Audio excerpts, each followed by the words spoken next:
the turning. I have to say that wood turning as a college professor really served me well. You know, because in that environment, there's tenure and promotion and all of that stuff. And so most people, they want you to write articles and books and all of that stuff. I was very lucky. If I could get pieces in nationally juried exhibits, that like counted as a publication. So I was happy as a pig in poop. I'm having fun. Everybody else is slaving away, trying to figure out what they're going to write. Piece of cake, guys. And so wood turning not only was fun for me, but it really helped my career at the college there. I consider myself a generalist turner. I don't want to make a whole bunch of anything, really, when it comes to any one item. I do a tremendous amount of spindle turning. I found long time ago that if you want to make some money, buy a new lathe or tools or whatever, or income, bowls is not the way to go. Holy smokes. You know, unless you want to work for $2 or $3 an hour. But spindle turning. Nobody does spindle turning, at least over in our area. And I know it's a lot of other areas because I'm getting people from down in Massachusetts and Maine and all over the place who are, you know, we live in a college town in Keene, and the college kids get liquored up and come down the stairs and fall down, and they break 2 or 3 balusters, and what are they going to do? You know, so their college still keeps me going. And I have another company that all they do is staircases, so I do all of their turning, you know, balusters, newel posts, you know, all of that type of stuff. So it's really kind of cool. Kind of keeps you going. You never know what's going to come down the pike next. I mean, one day you're doing an 8-foot porch post, and the next day it's knobs for a dresser that somebody's making out of curly cherry or something that they want turned. So it's really a lot of fun.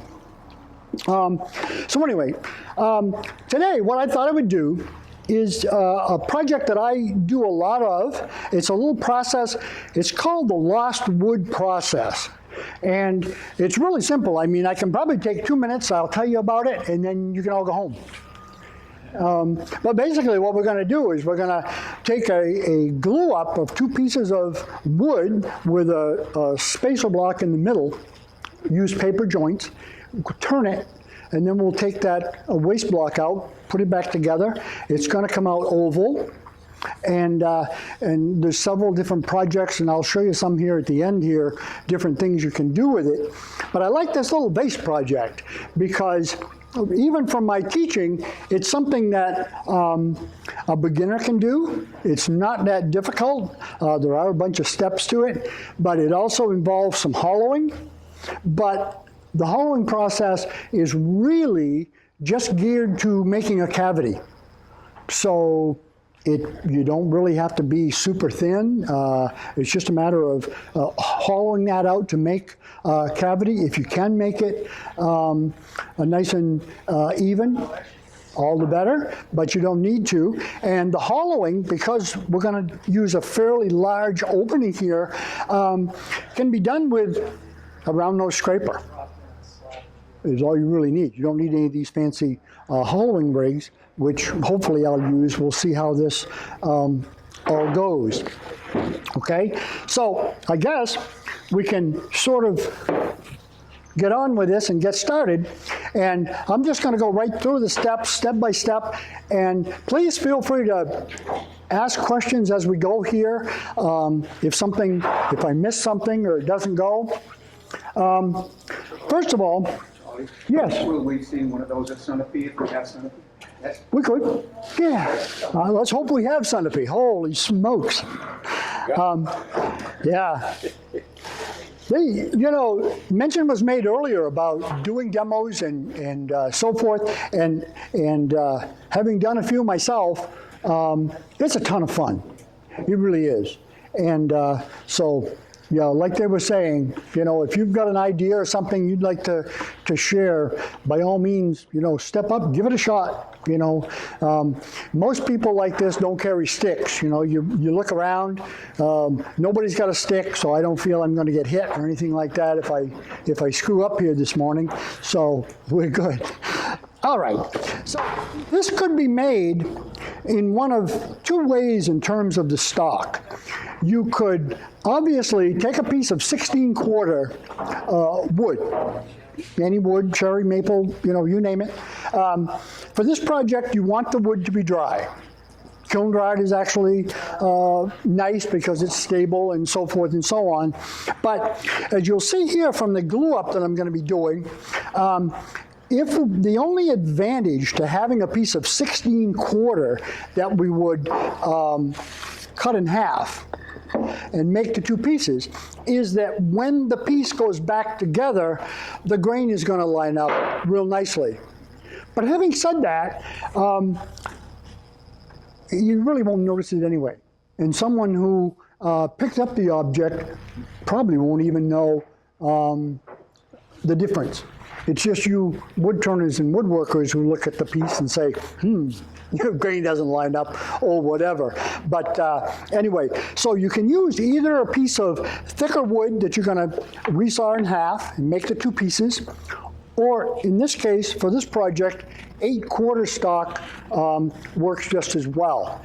As a matter of fact, if you use 8-quarter, just plain sawn wood that has the growth rings as they might appear, my preference is to take the two pieces of wood and put the center of the tree, where the pith was, put the growth rings toward the outside here, and when you get it done, you get some really nice patterns of the growth rings on both sides. So you can kind of play with the grain a little bit. So if you have the 16-quarter, nice. If you don't, some 8-quarter wood will work just fine. Okay? So for this project, I thought I would start and do a glue up here. I've got some cherry. This was a piece of, this was 16-quarter. That I cut in half. I jointed the face of the pieces, and I've got a piece of 1.25 inch poplar that I'm using in the middle. Now, to back up a little bit, if you choose to do one of these, for me, there was a little bit of trial and error trying to figure out sizes. Okay, how do I know what size to start with? And basically, it's just a matter of trying to figure out, okay, if I have this, we want to make up a square, what size circle, basically cylinder, can I get out of that? And then when I do take this apart and I put it back together, what's going to be left in terms of the hole size in the top and so forth. So for this little glue up here, what I'm using is some pieces that are about 5.5 inches, and I'm using a 9-inch blank for this vase here. And I'll talk later. I have a little wine goblet that I've made, and I demo that sometimes. I've got 2 or 3 other projects, and I'll explain the sizes that I use.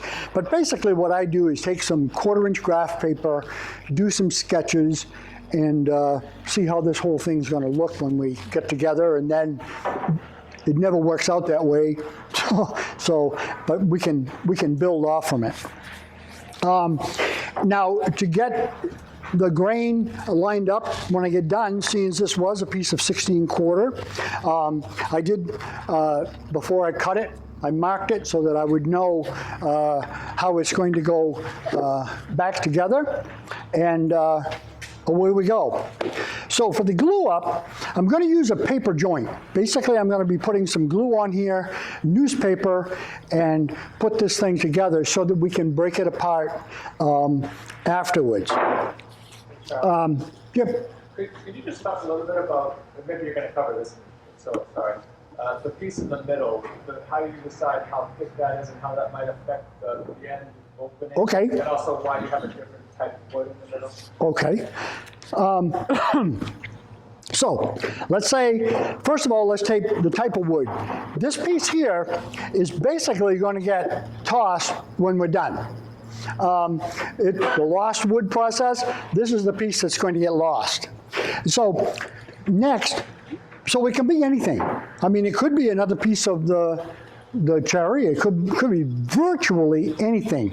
I probably would not use, let's say, a piece of pine or something very, very soft, because we are going to be sanding this and so forth. And when you've got a harder wood and softer wood, you know it may sand this a little bit more than you want. Poplar for me works really well. It's not too expensive, and so I use it a lot. But I have used maple, as I said, out of the pieces of cherry. Now, for the size, how thick do you make this piece? And I'll tell you how I actually, and I probably should have brought them, but I didn't. What I actually did to play with the thickness of this piece, so when I take this out after it's turned and put it back together, I get the size and so forth that I want. What I actually did is, on a piece of paper, I said, okay, this is going to be about a 5-inch circle that I'm going to get here. So on a piece of paper, I drew that 5-inch circle, and then I said, okay, up at the neck of the vessel, how big a hole and how big is that going to be when I put it back together? So what I actually did with the drawing is drew like about a 3-inch circle inside the 5-inch, and then I cut it out. I actually took in scissors and cut that out and said, okay, if I took that middle out and put it together, what's the resulting size going to be? And that's how I determined it. Now, as I said, I'm using about 1.25 inches, and we'll see how that goes together when I take this out of here. But just to jump ahead,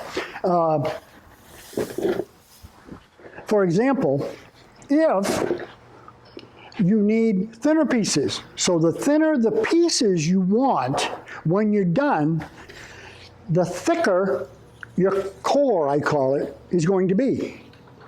And that all comes from that just moving back and forth, or I do at least, with my papers to figure out, okay, when I do take this out and put it together, what's it going to be like?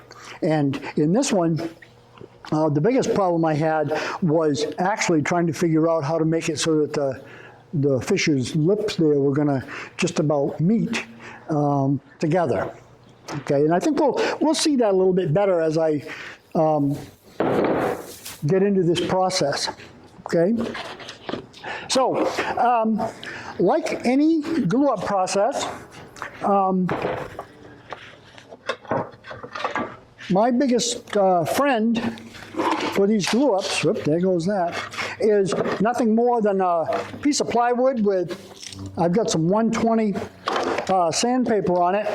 And I highly recommend, if you're going to glue up something like this, that you take the time, and it doesn't take much, but I have my jointer has the segmented cutter head on it, and they do come out really, really smooth. Oops, sorry about that.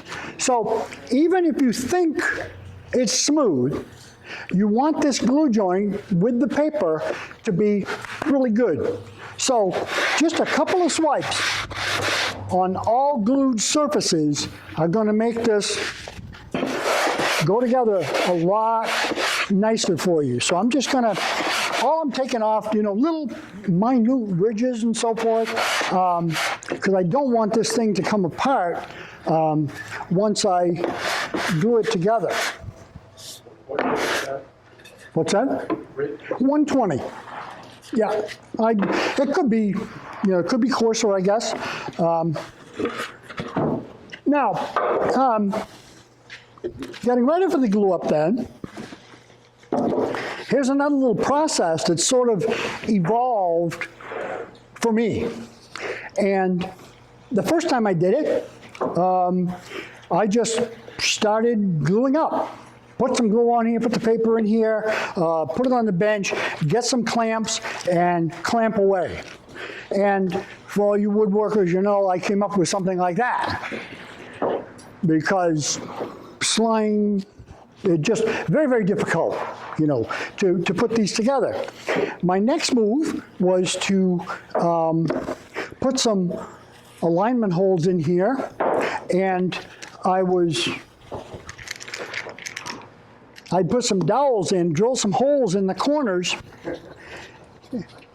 and put some dowels in here. Obviously, the dowels are long gone when you do that. But the process that I use now, basically I'm just going to drill holes in the corners.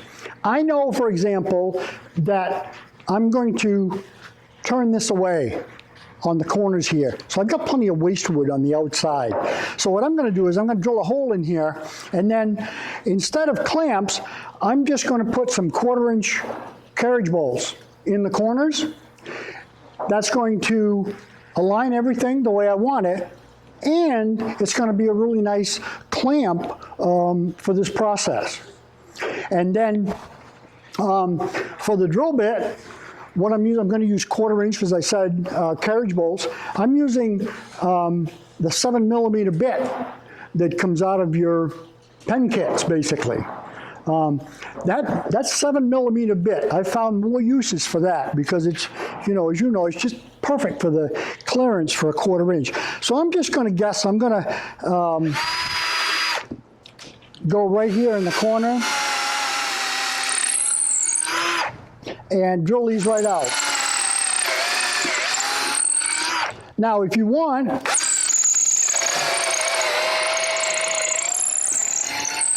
you can put this in a drill press and try to do nice, neat corners, but I've found over time, it really doesn't matter. So I'm just kind of winging it.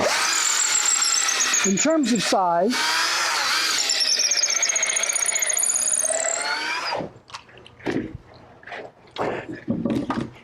and I'll just drill these right out.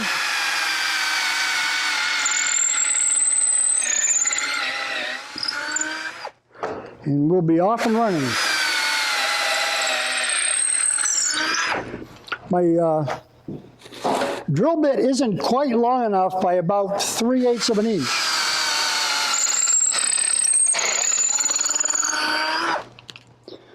But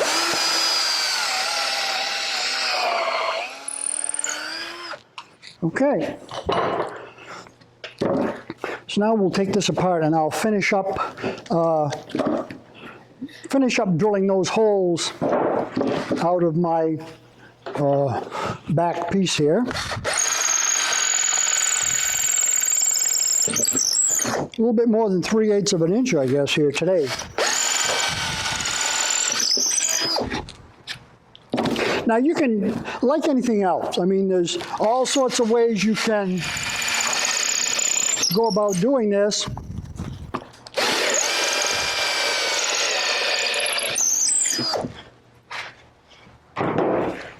But this way here, for me, seems to work pretty well. Okay.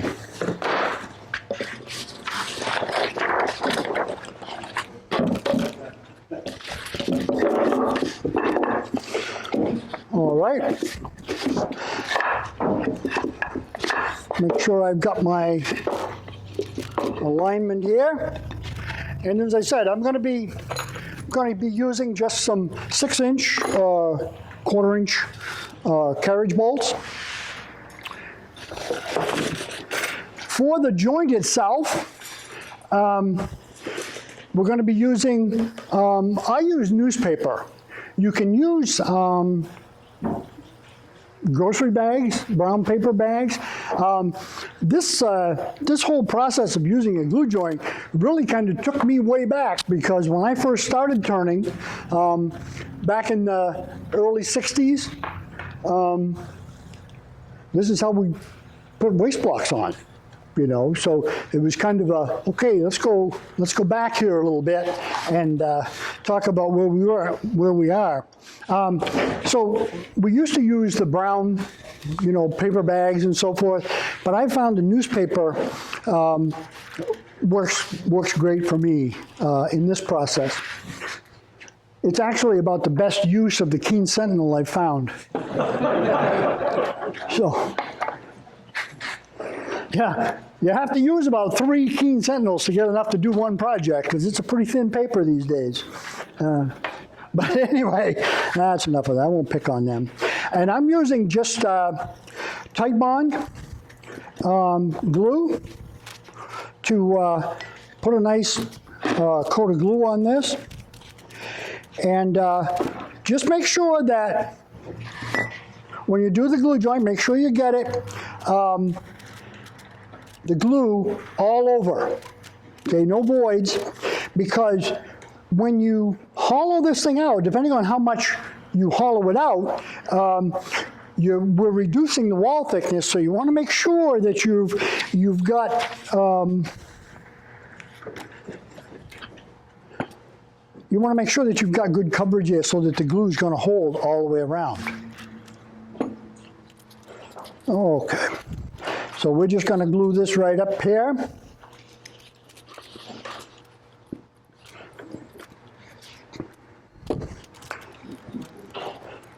Okay.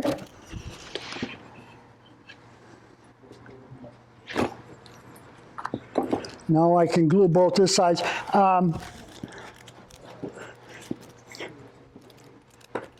And I would use Tite Bond glue. I wouldn't go trying using any polyurethane glue or anything neat like that, because we are going to have to get this glue off of there eventually. Anyway. And we'll glue up this side over here.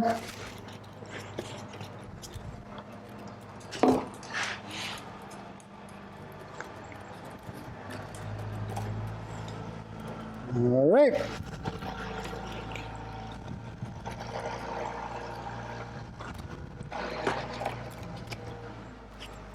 All right. I want to make sure that, again, I want to make sure that my coverage is good. Well, it'd be nice if I put paper in between. That wouldn't come apart very good. And now, it's kind of neat, because these bolts, they do get glue on them, and we'll see it when we take one of these rascals apart. But we can clean these right up pretty easily with a wire brush, and use them again. So we'll tip that right over, and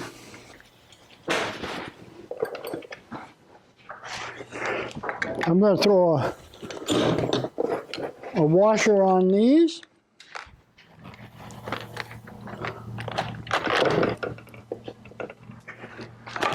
And that's about it. But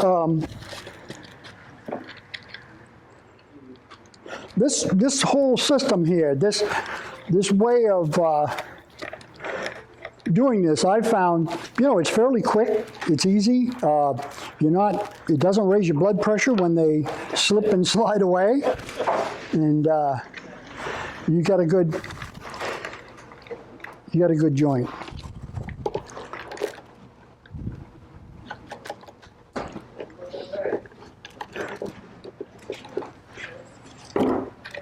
Alrighty.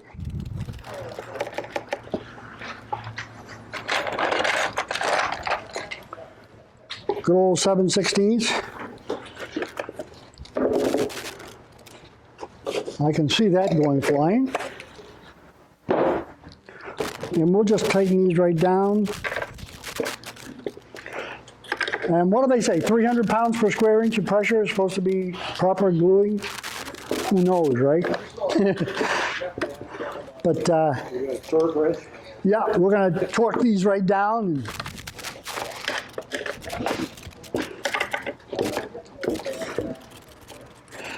but we're making a pretty good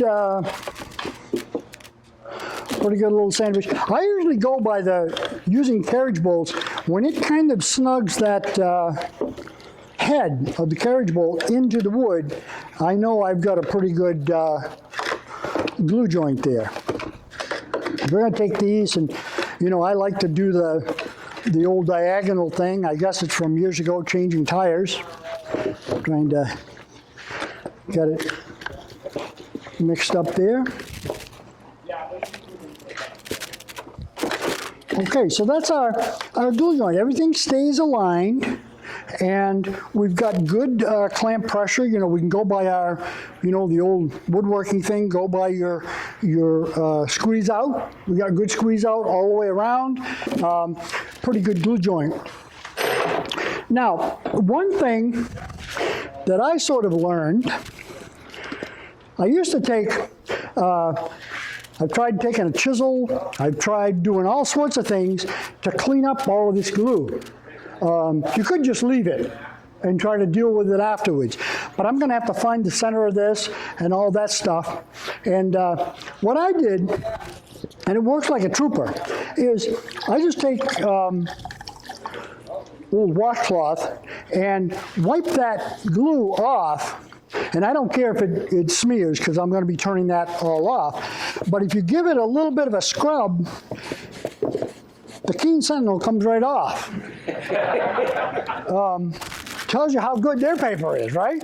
But anyway, it just, for me anyway, it makes a nice clean surface. I don't really care too much about the sides.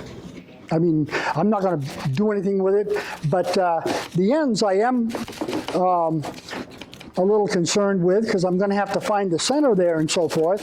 So it is nice to be able to just clean that right off, and it doesn't have to be 100%, but it cleans it up very, very nicely. And these washcloths came from the dollar store. Got 10 of them for $1. So that was pretty cool.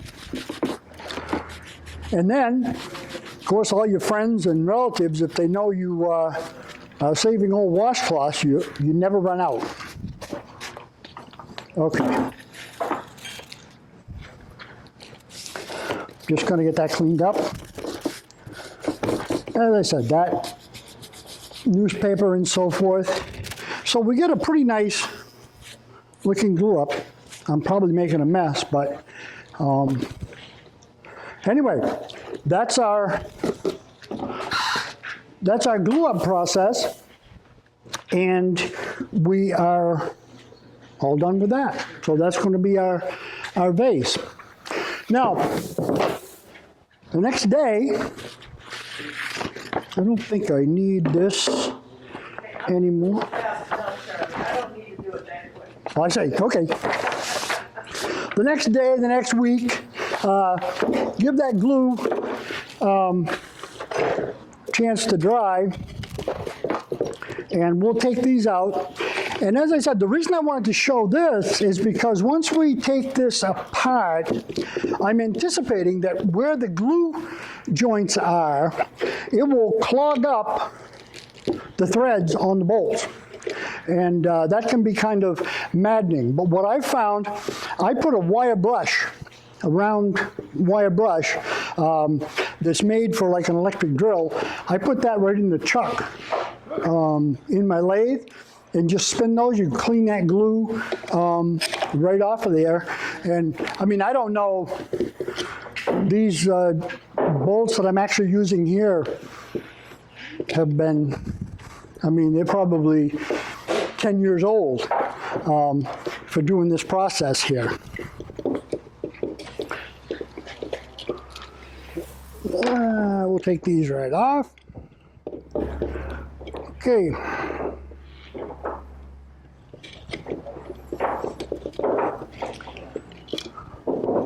Some glue probably gets on these threads here, but we can deal with that.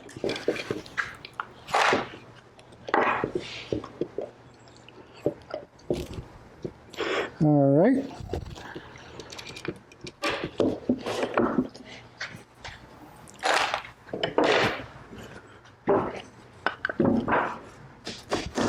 not bad.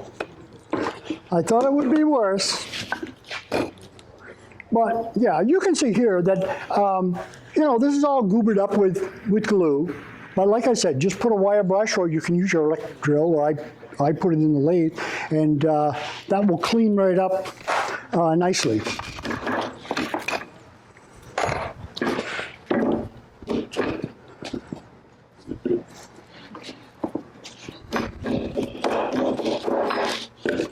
Sometimes they come out, sometimes they don't.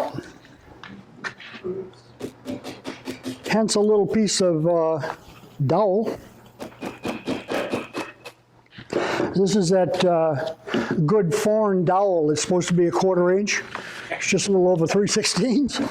But it does work good for this process, so I'm not complaining. All right, so our blank is ready to go. The next process, since it is going to be a turned project, we're going to locate the centers here. Now this is where it does get, we want the precision to be there, and that is finding the center of the waste block. Because we're going to turn this obviously, take the waste block out. The two halves then, outside pieces, are going to go together. If we don't get in the center here, they're not going to be the same size when we put them together. So that is fairly critical that we get that pretty close. Width-wise, in the center somewhere. It's not going to matter all that much. This is 1.25 inches, so we want to be right there to find our center. And we'll use a scratch awl to mark that. And I like to do this way first so that I know where I'm headed here.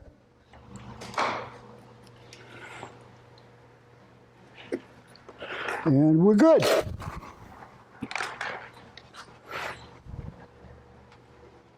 All right. Now, we could, and I have, put this right on the lathe between centers and turned away. But I always like to cuff the corners off here. And we can use a table saw, we could use the bandsaw, whatever you've got. Obviously, this is going to be sideways, this way is going to be determining my size here. So what I like to do is draw a circle on there about the size of the piece we're going to be turning, and then we can lop these corners off. What I do is I put it, my bandsaw has a 12-inch throat. This is only 9 inches, so I take and cut those right off, and the result is a piece that's going to look just like this.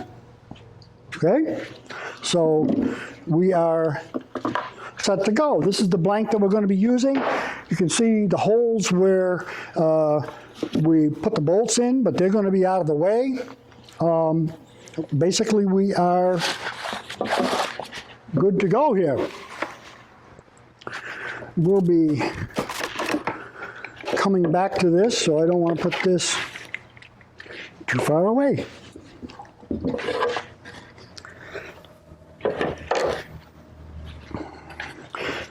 Going to mount this up. Kind of interestingly, the drive spur that I use every day, is one of the original designs that John Siegel was making. And he made these for quite some time, and I bought a couple of them, and let's put it this way, they're not for sale. I just love the... Question for you, John. When you're cutting the corners off, do you have a sled or you keep your bandsaw at an angle, or what do you do? No, I do it standing on end, like this. Can you repeat the question? Yeah. Question is, do I use a sled, or how do I cut these corners off? The quick answer is, I could. But what I do is I stand it up and just spin it this way.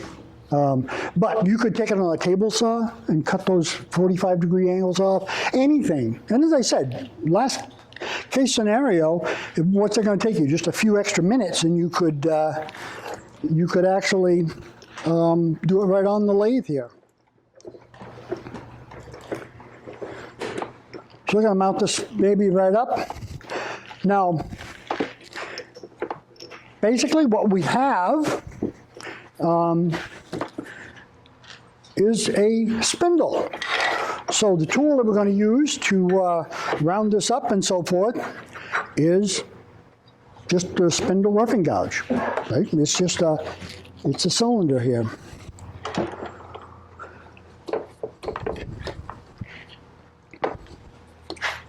Okay, put some safety glasses on here. And away we go. The first thing we're going to do is round this little baby up.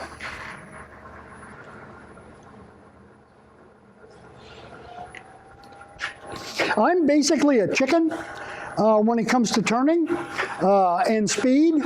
I always turn much, much slower than a lot of other, particularly professionals. Jimmy Clues, I don't know if you've ever seen one of his demos. He only has the lathe at one speed, and that's as fast as the damn thing will go. I guess it's from teaching, you know, having 16 lathes in the shop, 16 know-it-all college kids, and setting them loose. The first thing I say is, put that thing right as slow as it'll go. And then we'll talk about raising the speed when we get going. So, you know, as I said, I'm turning about 600 there now. But this is a spindle. I'm using a spindle roughing gouge. And I'm just going to round that up.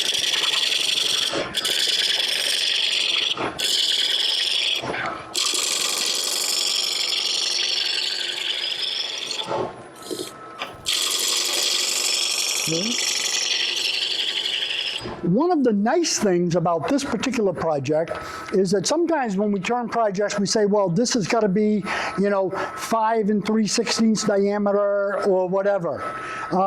This project, when it's rounded up, that's good. We don't have any definite sizes.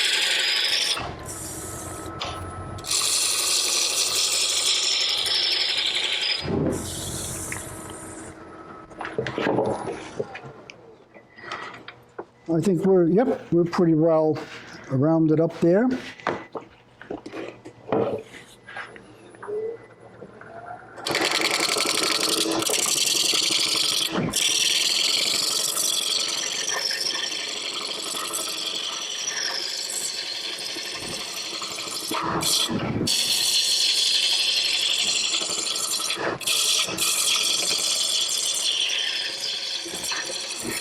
All right, so we've kind of set the stage here. What I'm going to do, I'm going to make this the top of our little vessel, and I'll be turning this down, putting a tenon on the end to grab that in the chuck here. So, having moved that in, I actually thought I was just a tad high. I'm going to start the shaping process. Take out my little tape measure. I actually have my cheat sheet right here, so if I'd been thinking, I would have copied that off for everybody. I'm going to make the vessel about 6 3/4 long. That's going to be the length of the piece.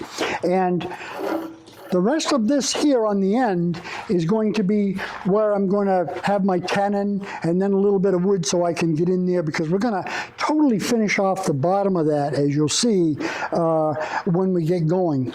So having done that, I'm going to come down about a third of that. So about 3 inches or something. And when I'm shaping the vessel, I like to try to keep my high point at just about the old 1/3 dimension, either up from the bottom or down, in this case down from the top, and then I will shape it from there. Okay, so I've got a couple of things here. This is going to be the high point of my vessel, and that's basically going to be the bottom there.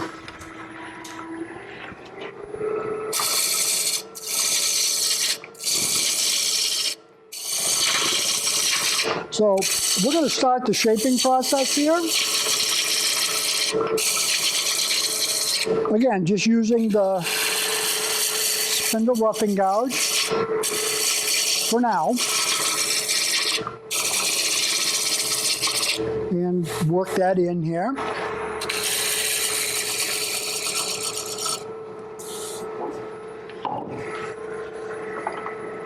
Always shut the lathe off when you move the tool rest.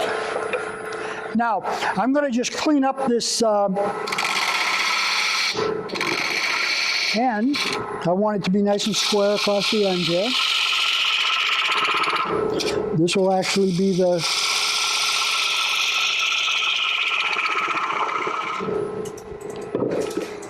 Now, to make this vessel, I'm going to bore a 2-inch hole down through the center here to get that middle section out of there, and it will form the opening on the vessel here.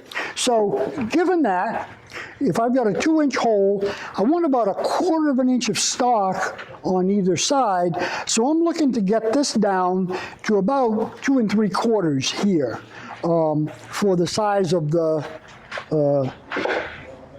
opening. So I'm going to set my calipers for about the 2 3/4 size, and I'll use that as a guide.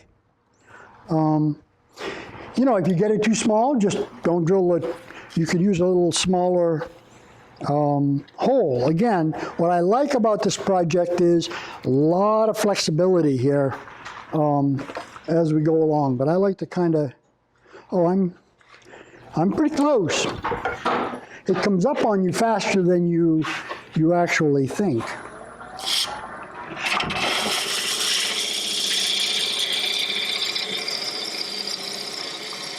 Now, it may be sacrilegious, but you probably notice I'm using a 1/2-inch bowl gouge to do the shaping here.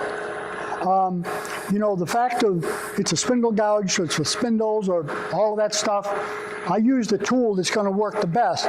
And for most of the hollow vessels and vessel type objects that I do, I like to use the bowl gouge, and I use it with a push cut. And the reason for that is I can see the shape evolving better than if I were trying to come back doing a pull cut or whatever. So I really like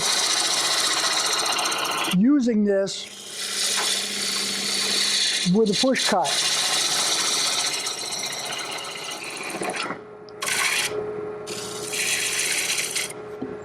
Let's see where we're at here. Oh, just a little teeny bit more, and I am gonna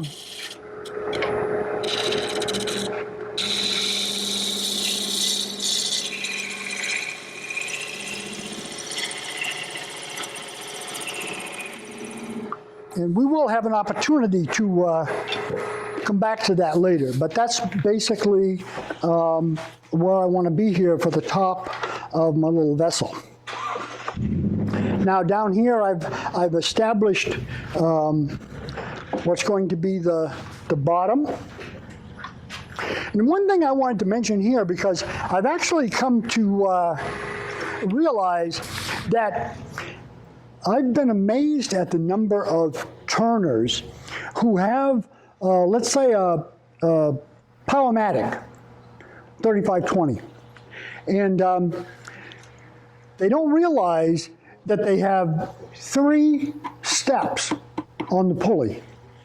You know, and it came up, I was at doing that demo a couple of 3 weeks ago, roughing that bowl out, and I said, well, when you do this, I would suggest that you go down to the slowest speed of your pulleys. And I had 2 or 3 people say, where do you do that? And well, you know, you got to give the machine more advantage. And I was actually anticipating today, and what made me think about it, you know, you hear the machine. And I could tell when I'm turning here, you know, the machine's working a little bit. I have this on the middle speed. I certainly could go to give it a little bit more power to a lower one. I don't know if I'll have to or not. You know, the problem is I'm usually doing this on the one-way with a 3 horsepower motor, and now we've got a 1 horse motor.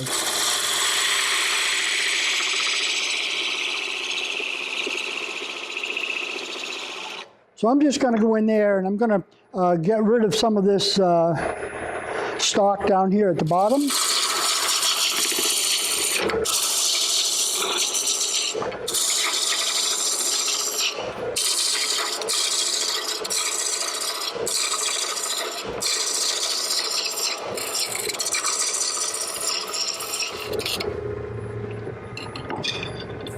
And I guess while I'm right here, I might as well set my calipers. I'm going to put about a 3-inch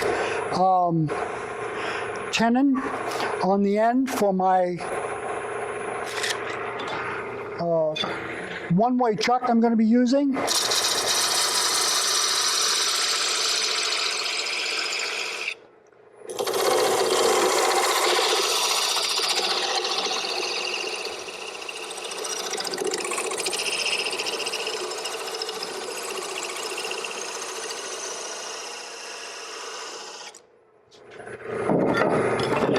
One of the things,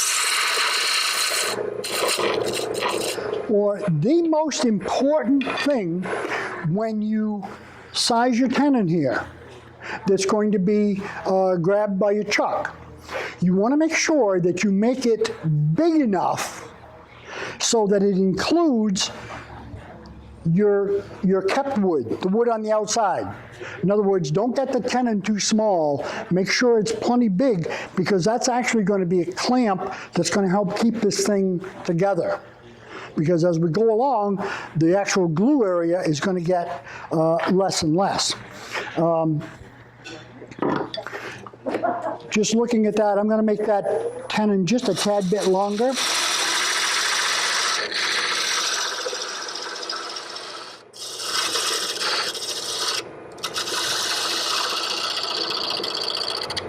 Okay, that's done. I'll take this in.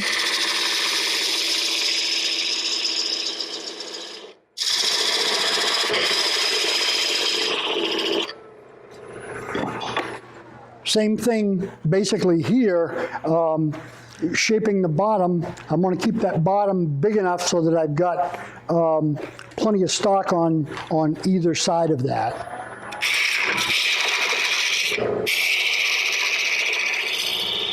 There we go. Okay, back to shaping the outside of the vessel.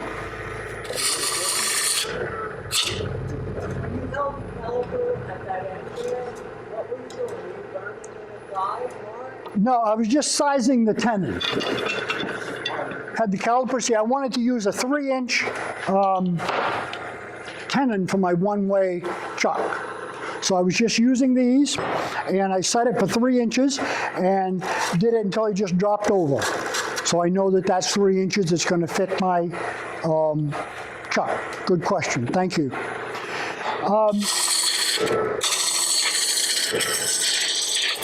Now we're going to shape the outside.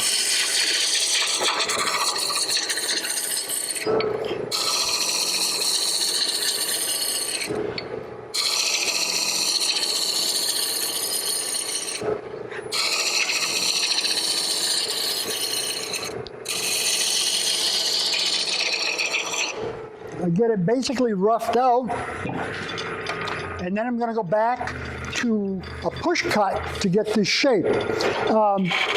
One of my guiding principles here, I always have in the back of my mind John Jordan saying, flat is ugly. So when I'm shaping this, I don't care if it curves in or if it curves out, but I'm going to make John happy by saying, don't make it flat. And as I said, I like the push cut because as this is actually coming here, I can see the shape evolving.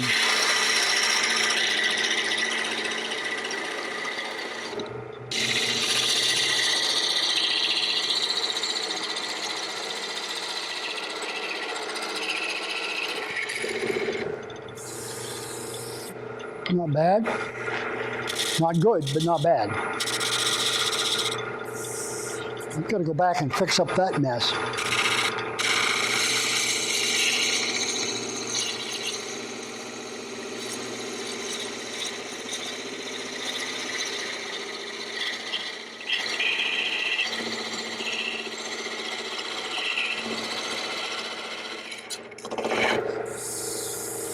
I like it. I don't like right in here. I've got myself kind of a mess right there, but I'm going to use a shear scraping. I'm going to take the bowl gouge, tip it right over, so I'm using this basically as a scraper, tipping it up on its side, and refine that shape right there. Come on now.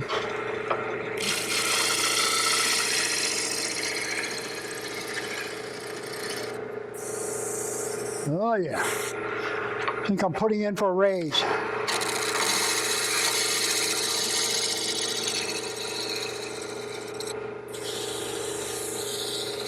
Okay. We've got the outside pretty well set. One of the rules of thumb about doing demos in somebody else's environment, don't sand. So I'm going to do just the minimum amount. I mean, this is pretty good surface. It's fair. I've got a little, I could shear scrape that a little bit, but we'll go with it here. But I'm just going to, if I were actually in my shop working, I would sand this now right through probably 360 to 400 grit to get it down. But for what we're doing here today, that's going to be fine. Okay? All right. So I'm going to switch gears and we're going to go to the chuck.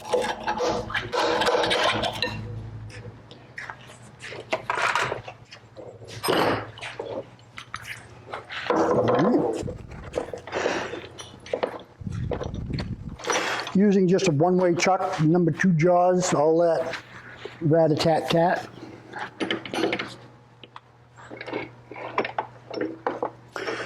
And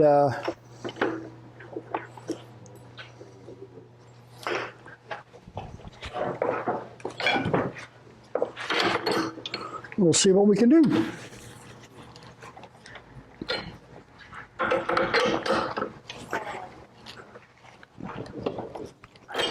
Snug that right up pretty good.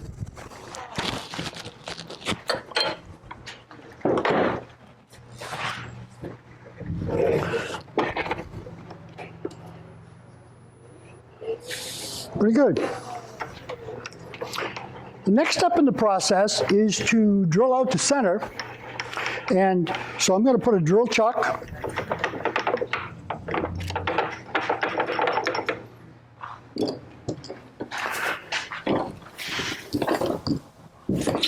got a 2-inch Forstner bit that I'm going to be using to bore that out.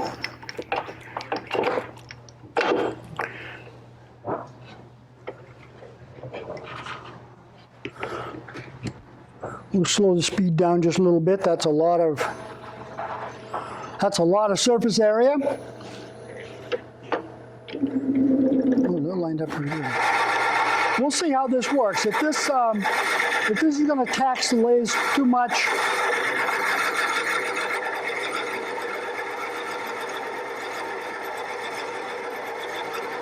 we can always, whoop. Come on now. That's a lot of drill bit.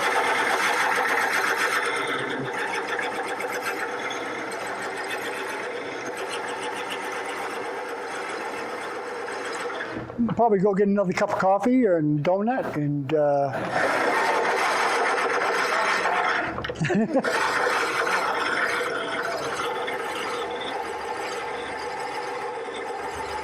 I'm getting paid by the hour.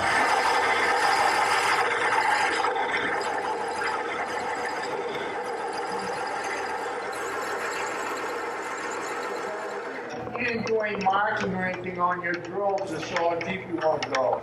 That's right, and I cheated because I knew what that was going to be, but that's a great point, Dick. Thank you very much.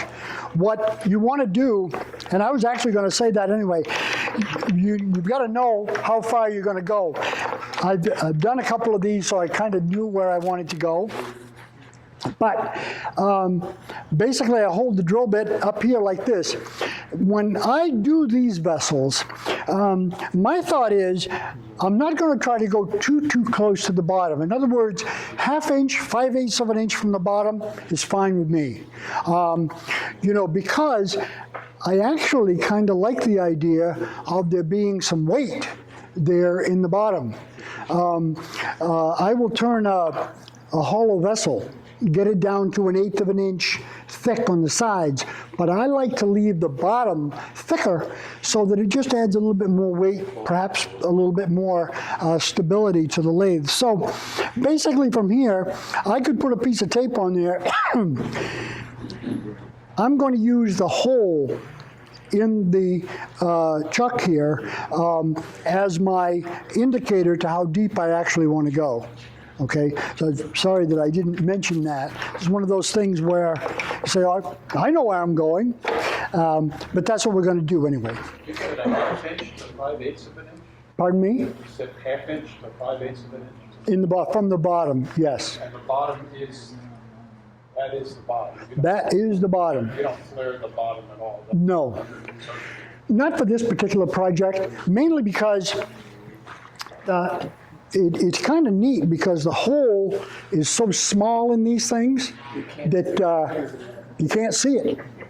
So, and I figure if somebody has a flashlight, they deserve to see what's down in there anyway. That's like my theory about sanding the inside of these. I sand that far right there because it's amazing. If you turn hollow vessels and you put them out for sale or whatever, what's the first thing people do? They stick their damn finger down inside the thing. I want to go up there, get your finger out of there. You're supposed to put flowers or something in there, not your finger. But anyway, that's just human nature, I guess. But yeah, so we'll... This would probably be a good time to go to the low bell oh yeah. for a tour.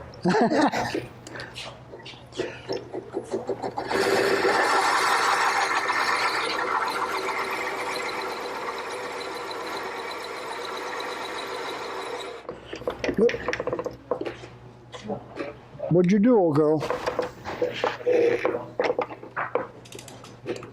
There she goes. The other thing, safety-wise, that I always tell people, whenever you're drilling on the lathe, keep your hand on the chuck, particularly when you're backing up, because there's nothing holding that thing in there. It's just a Morse taper. And I might have had them stick in there before. So just make sure you've always got a hold of that chuck.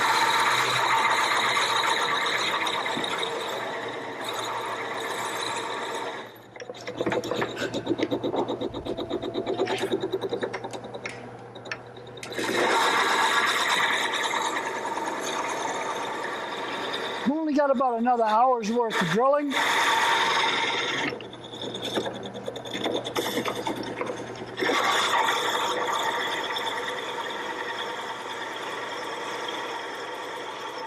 It's going right along.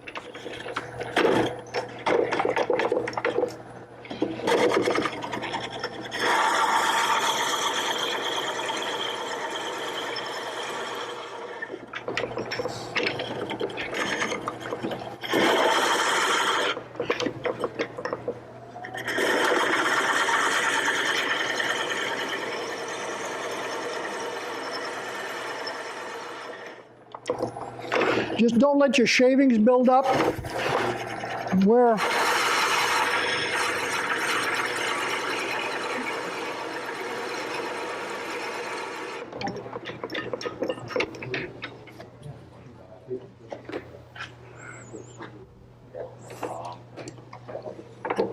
all right. We haven't got too much more to go.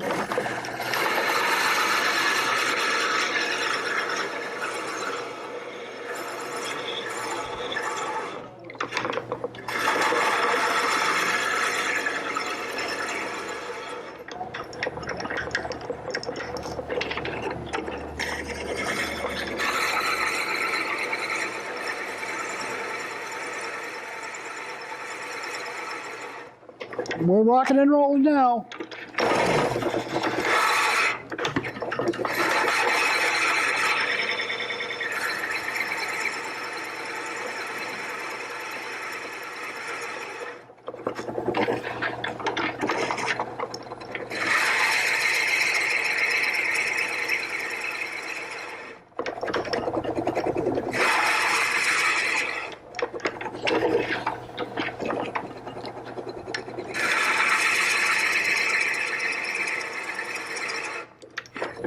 Oh, I can almost taste it, we're so close.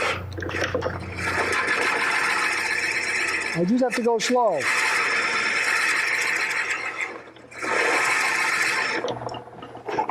I may be binding up. There we go. Oh, come on.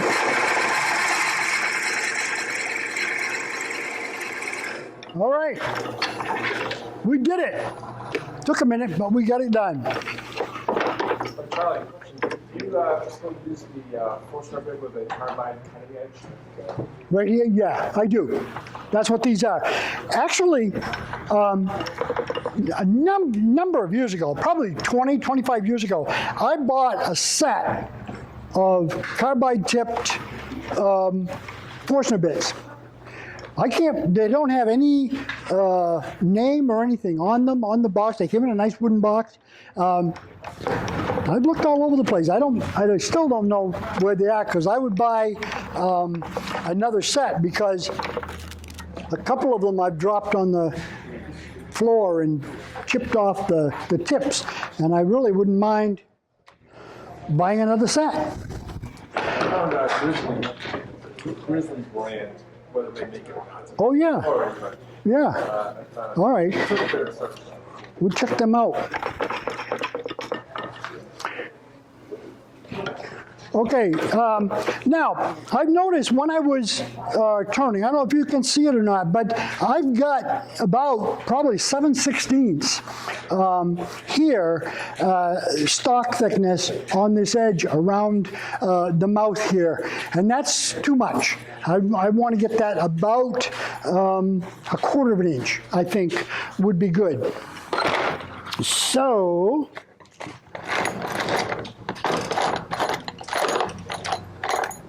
all I have to do is find my little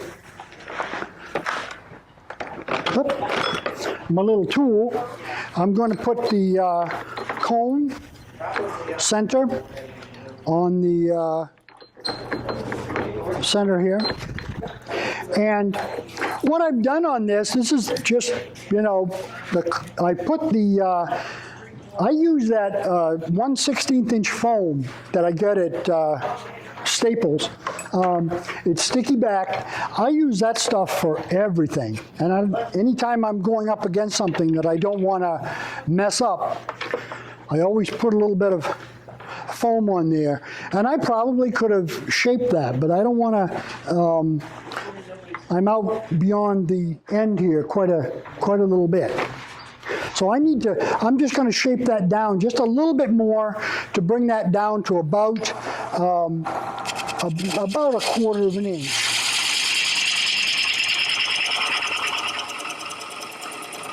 So we'll take just a little bit off of there.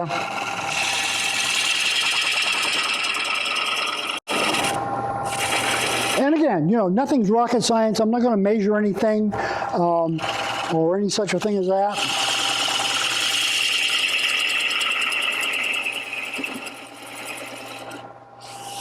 Oh my goodness, that's beautiful.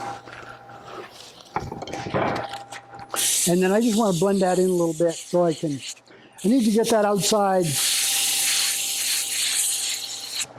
fairly flat. Okay. Next, we're going to do a little safety work here. We're going to tape this up, because as I hollow this out, which is the next step, the wall thickness that we've got holding this whole thing together is going to get smaller and smaller and smaller. Secondly, going to be a lot of vibration from the hollowing process, and I want to keep this little rascal together. So I wouldn't use masking tape. I wouldn't use electrical tape. I highly recommend the use of this packing tape with the fiberglass strands in it, because you want something that's going to hold really, really well. And what I usually do, and this is where I usually, as I said, I usually sand these right down pretty good, but make sure that that tape is nice and tight on there. I usually go around twice just to make sure I've got it. That's 3M tape. It is. Yeah. Would you normally put the tape on the other way so that way it can't unravel? The way you're putting on is your. You probably. I never even thought about that. I've never had it come undone. But yeah, you're right. So now we're going to have to go this way. No. Yeah, you are right. You are right. And then, so once around here, and then where it's going to be most suspect, up here at the neck, putting tape on that rounded surface, there's not much future in that. So what I do is I just put pieces of tape across here, like so. Yeah, that's interesting. I've never experienced any problem. Well, I use the wrapping stuff they use for packing and whatnot. Yeah. And if I don't go that way, it does unlock. It makes certainly makes all sorts of sense. I guess I've been lucky. No, I haven't had any trouble, but it's a good idea. So I tape that right up here on this on the neck, and as I said, because that's shaped. I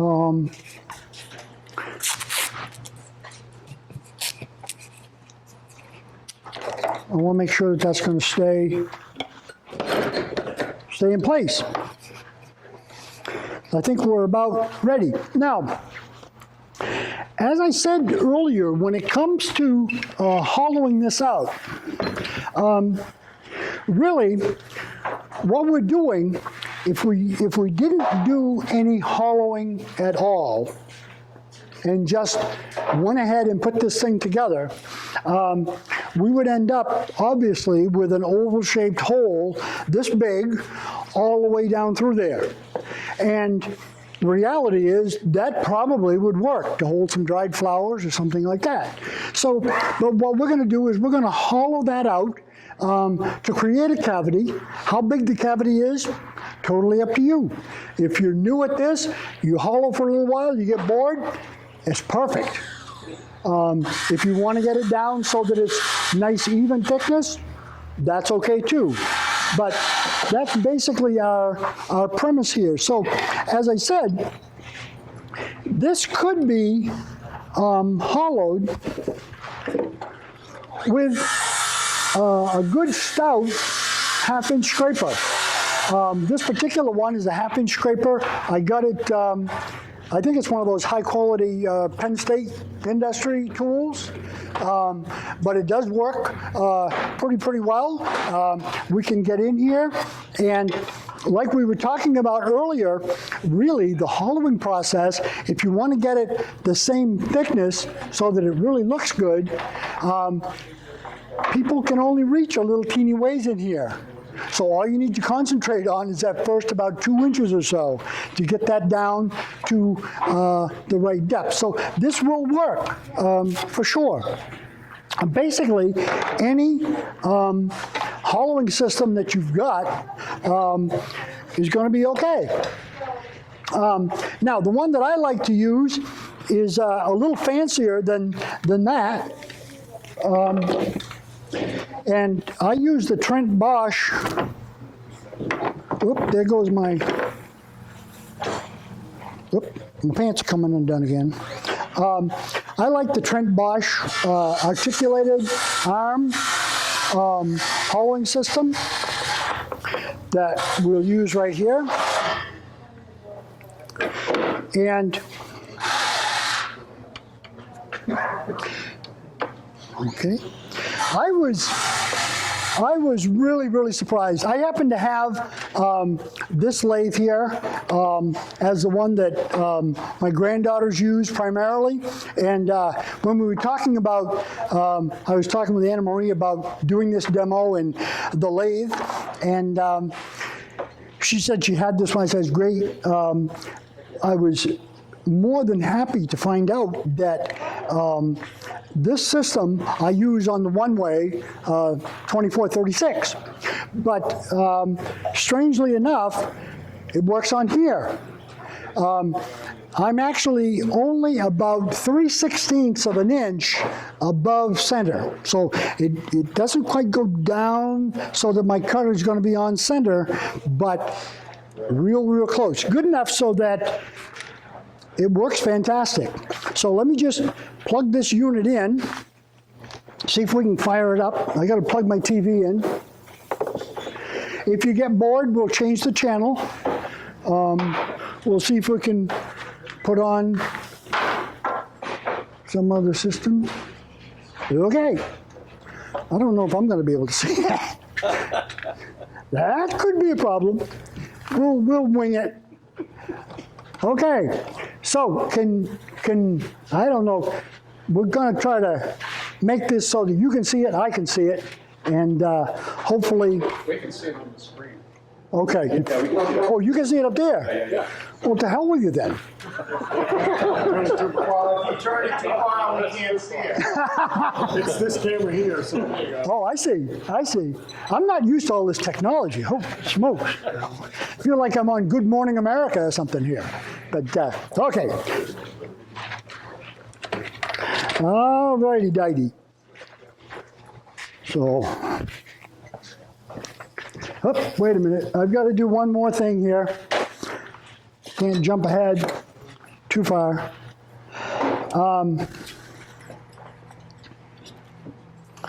Let's see.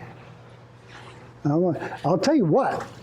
The lights in here are perfect because usually I have to fight this all the time myself. So what I'm going to do is I'm going over here and You're right into the light, didn't you? I'm going to take and with a marker, I'm going to outline the cutter. And for this, I'm using just a green marker. And then I'm going to make the wall thickness for this maybe about 1/4 of an inch. So using the ruler here, I'm going to go out about 1/4 of an inch. And I'm going to put a line right around my cutter. Just like that. Okay? Now we'll be able to tell me, yes, You have a plastic glued to your screen, I do. taped to the screen. Yes. If you use permanent Sharpie on your TV screen, it stays there. No, I earlier taped a piece of, actually, I think I got this from you, overhead projector plastic. But I've also used sheet protectors, those plastic sheet protectors, anything like that to glue to the screen here. And for those of you who haven't, Or dry marker, the kind that you can. you can use those. I just use the permanent ones because they show up a little better. And but for those of you who haven't seen this system before, when I go inside the vessel, I can still see on the screen where my cutter is. And so I'm going to be able to line that right up. You can see out here at my outside edge, I'm lined up with the outside of the vessel. And what happened? So, Charles, you can't actually see the cutter. You can see the. I can see the image of the cutter on the screen here. I'm not looking at the cutter. I'm looking at the outline of the cutter as it's inside the vessel. Okay? Not an X-ray machine. Yeah, not an X-ray machine. Okay, so we're just gonna hollow this little puppy right out and see where it takes us.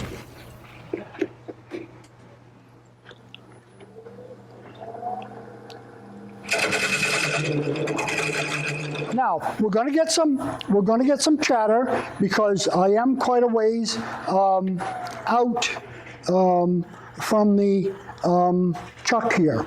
I wanted to mention one thing before I forget it, and that is I'm using this camera setup to help me determine wall thickness. One of the neatest things about doing a project like this is that if you're doing it with the round nose scraper, I brought along just in case, we didn't have this lathe. I have the Stewart system hollowing where I can't see inside. This lends itself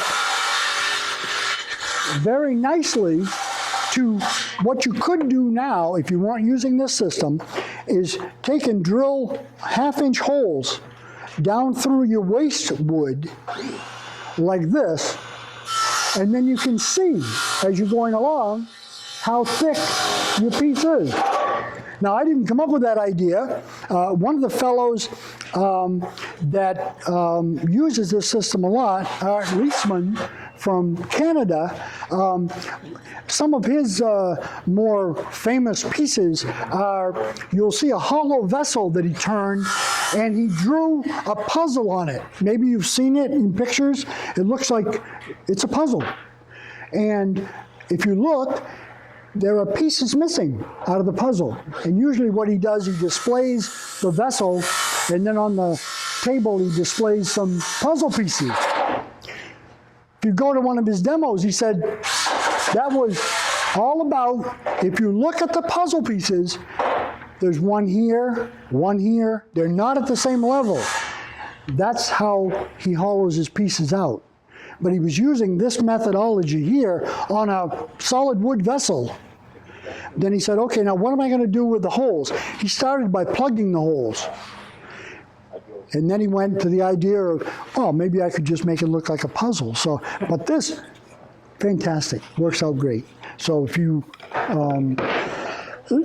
don't have one of these systems, that would work nicely.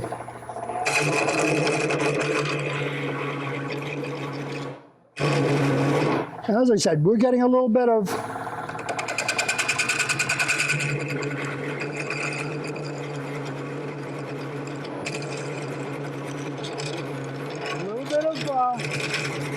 chatter there. And I brought along,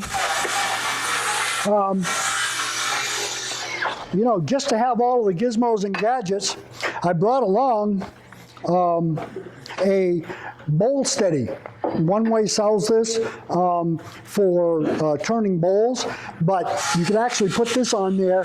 We'll see if it really gets chattering, I'll set it up. But that works very nicely too.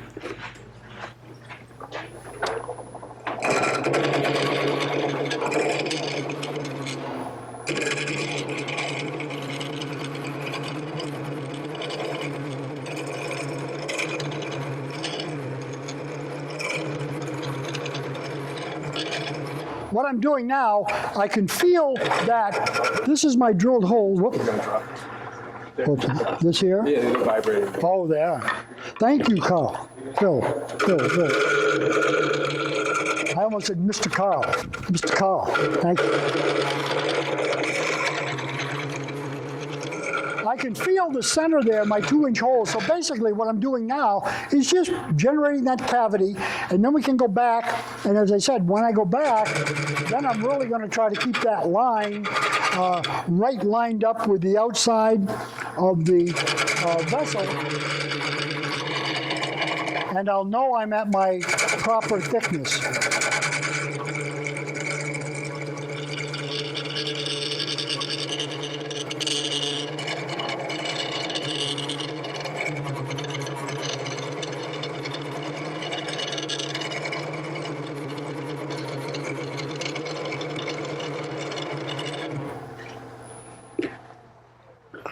I just thought it might be a good idea if I just double check my chuck here.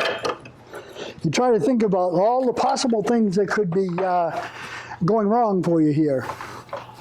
You're going to generate a lot of shavings.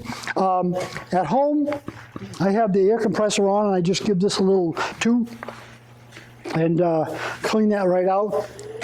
It's not bothering now. Eventually, when you get this cavity opened up a little bit, you'll have to keep cleaning the shavings out because it'll actually bind up the tool there and not be so good.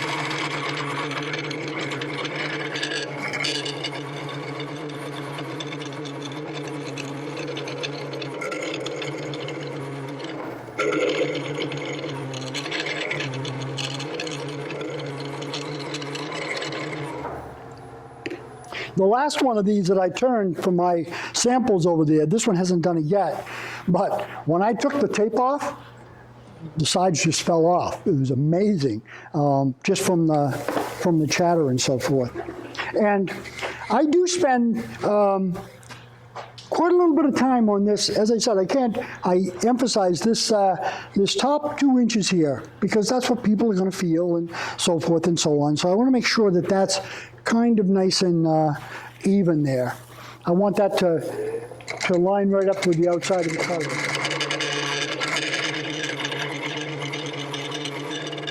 I really don't care after that.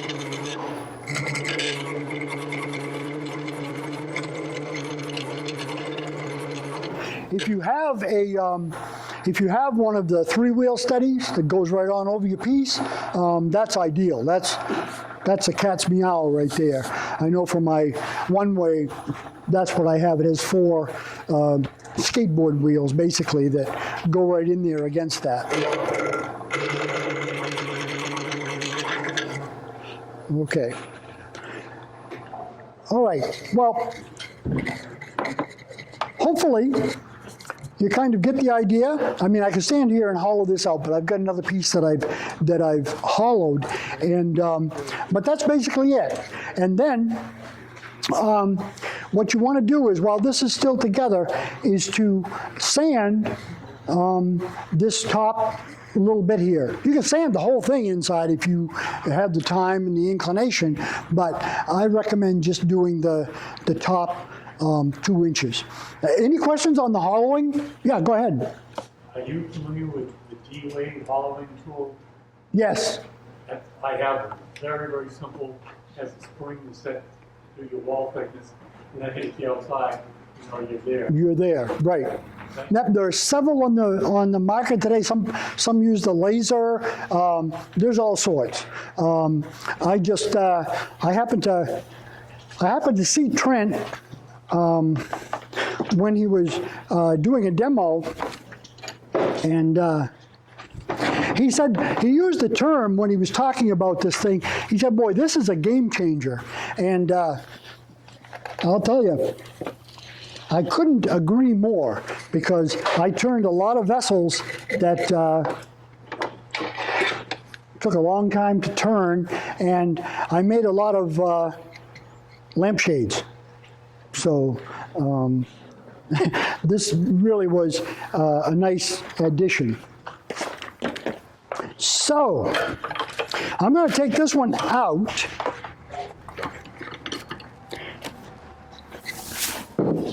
And you're going to make believe that I just hollowed that out. And I did a really nice job. All right.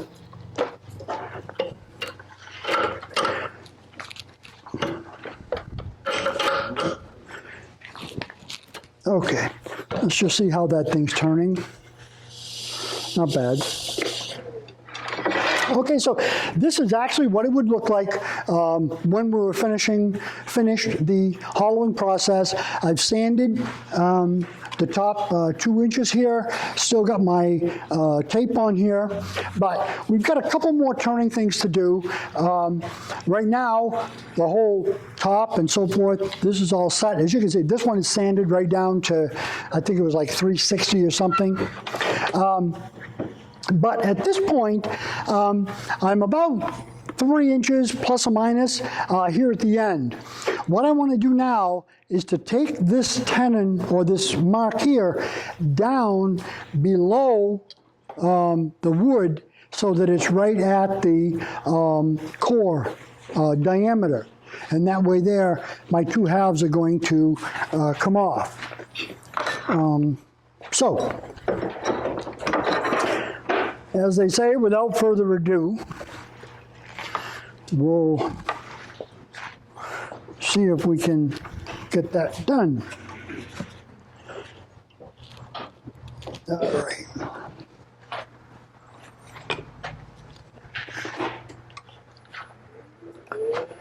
So I'm going to take just a parting tool. I'm just going to go right down, establish the bottom of this vessel.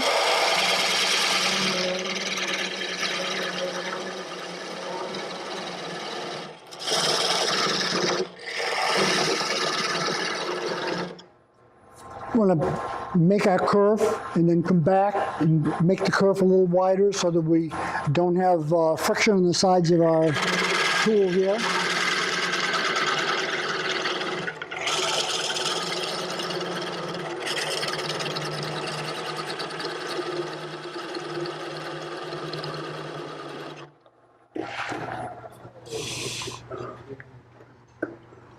Okay.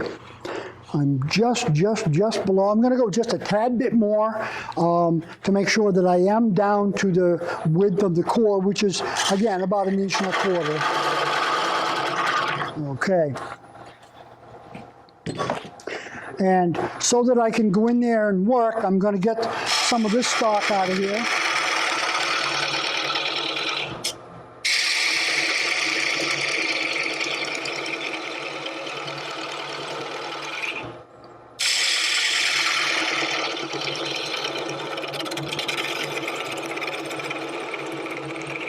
I want to be able to get my fingers down in there to sand that a little bit.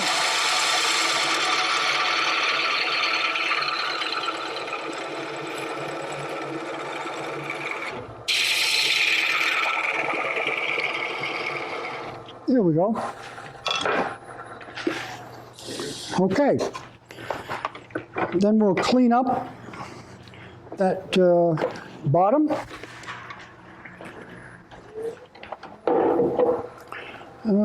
Let's see. I'm going to use a skew with the long point down and just make a planing cut.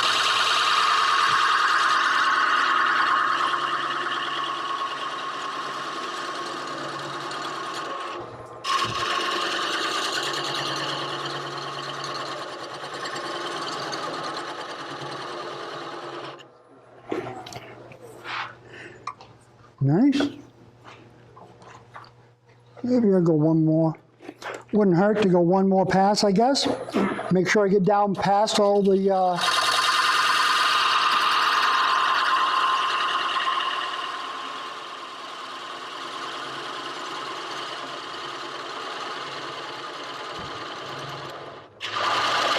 The other thing that I'm doing here is I'm going to make that base concave so so it's going to sit nicely on the table. What I might do, not that I want to take too much time here, I'm just going to touch that up with some 180 so I don't have to hand sand it later on. But I would just round this corner here and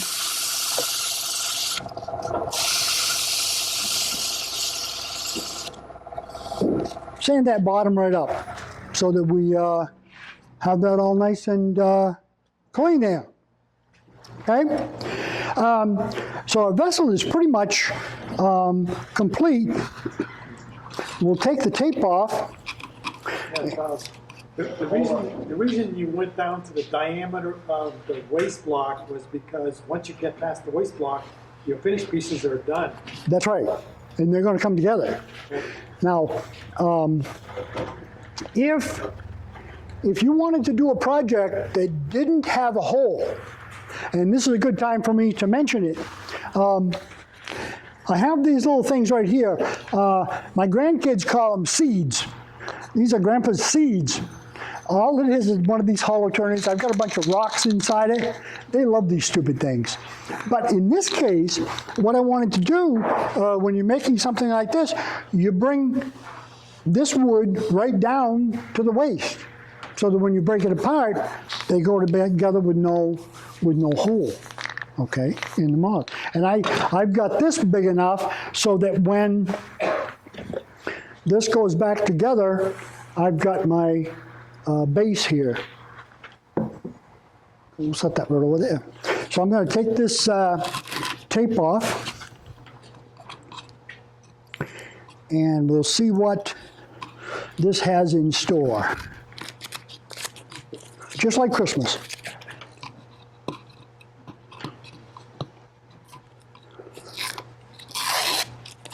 And usually what I would do, because of the stickiness of the tape or something, and I'm not going to bother and do it today, but I would probably sand that up just a little bit, go back over it with the 360 or 400, whatever I finished up with. That's because the 3M tape doesn't hold together? The stickiness of the tape. That's right. The goo.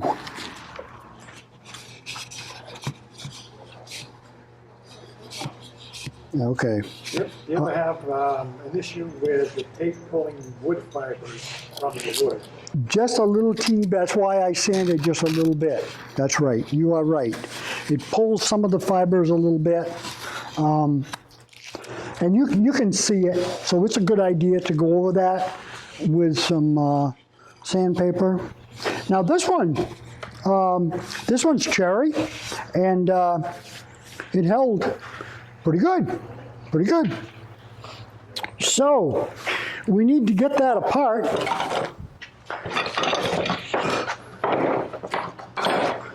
So I'm going to take just a regular wood chisel and putting the flat side, and I'm right next to the glue joint. What I'm going to do is go about a 1/16 or a little bit less to the side of the glue joint, and just give that a little tap. And she pops right open very, very nicely. You don't want to... Come on now. Then there we go. And let's just zing that around so people could see what it's going to look like on the inside there. The neat thing about this, and when I demo this to college students who can't believe that I use newspaper to glue it, I'll say, you know, the neat thing about newspaper is, if you look, this side of the glue joint has half the paper on it. The writing is on the underside there. If you wanted to know what the writing was on the other side of the paper, look at the other piece of paper. It splits that newspaper right in half. Usually when you tell them that, they say, I don't think so. But actually, it does very, very, very, very nicely. And you can see I left about 5/8 of an inch of stock in the bottom here, and I guess maybe 5/16 to 3/8 of an inch of joint here. You don't want to get these too thin because we're going to glue them back together, and we want to have enough glue joint here to make that obviously hold together.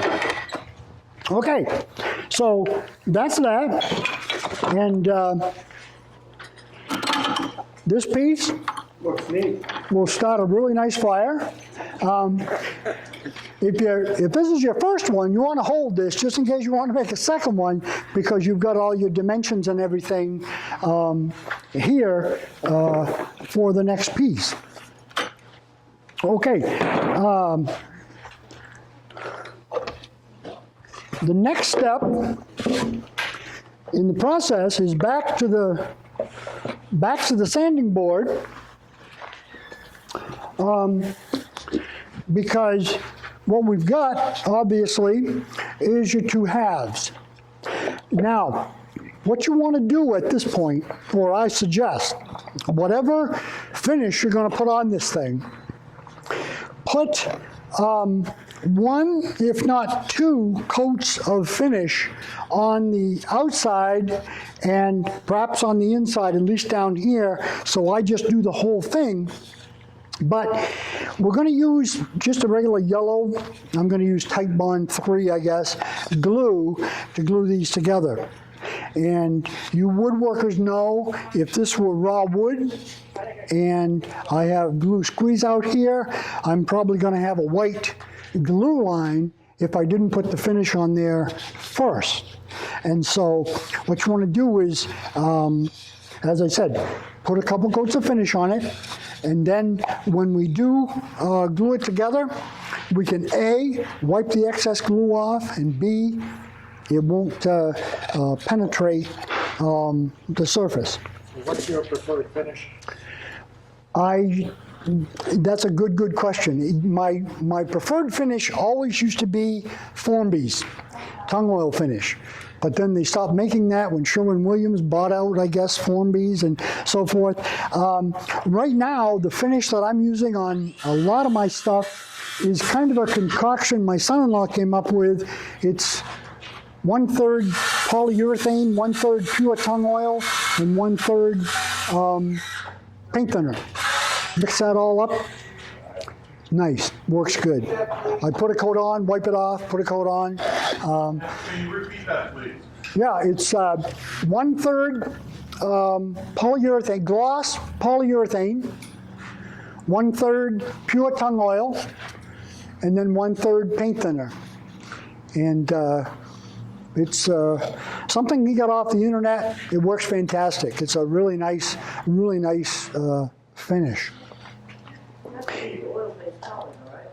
Pardon me? Oil-based poly? Yes, oil-based poly, right. Good point. Charlie, that's a couple of sheets of sandpaper on there? It is. Oh, okay, I was gonna say, where'd you get that big? Yeah, this is 2 pieces of just whatever size sandpaper.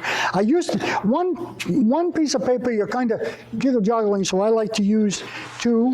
But basically, all we're going to do here is sand those. I'll tell you something those of you who are ancient, like myself, will remember, but the old piston-type water pumps. My father was a plumber, and I can remember him having a little piece of silicone, basically what today we call wet and dry sandpaper, and he would sand those little valves in there with using this same process to get a good tight fit. And we want to sand that until all the paper's gone. Like I noticed, I've still got a little bit of glue and paper here and here, but it doesn't take a whole lot of sanding. What paper are you using? 120. It's Norton. This is A275 or something, probably like the rest of you, I was really bummed when they stopped making the old 3X sandpaper. That stuff was, I really like that stuff a lot, but.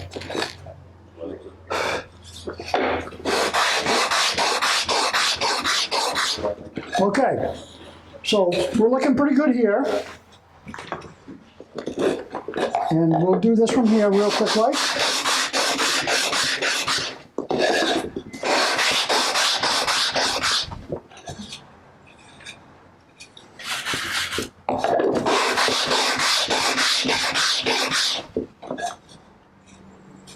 Just a little bit more. All right. Nice. And, you know, it's going to go together very, very nicely. Now, I have tried many, many methods of gluing these things together. Trying to clamp them. And the best answer that I've come up with came from my mailman. Rubber bands. Because basically what we've got here is what a woodworker would call a rub joint. We've got these so good and flat that actually if we just put some glue on here and rub these back and forth a little bit, we wouldn't even have to clamp it. But we are going to clamp it. So basically what I'm going to do here to glue this thing together, and this is Type Bond 3, I guess. And we don't want to get too much glue on here. But enough so that we're going to get some squeeze out. And it's a good idea to have a couple of Q-tips. So what I'm going to do is just put those two right together. You could put glue on both surfaces, but I found if I do basically the rub joint thing and rub those babies right together, that I don't have to worry too much about that. And I'm going to take the elastic band and just double it up, I think. Go right down over there. This way, we've got a little bit of time if you have to even them up there, as long as we work right along.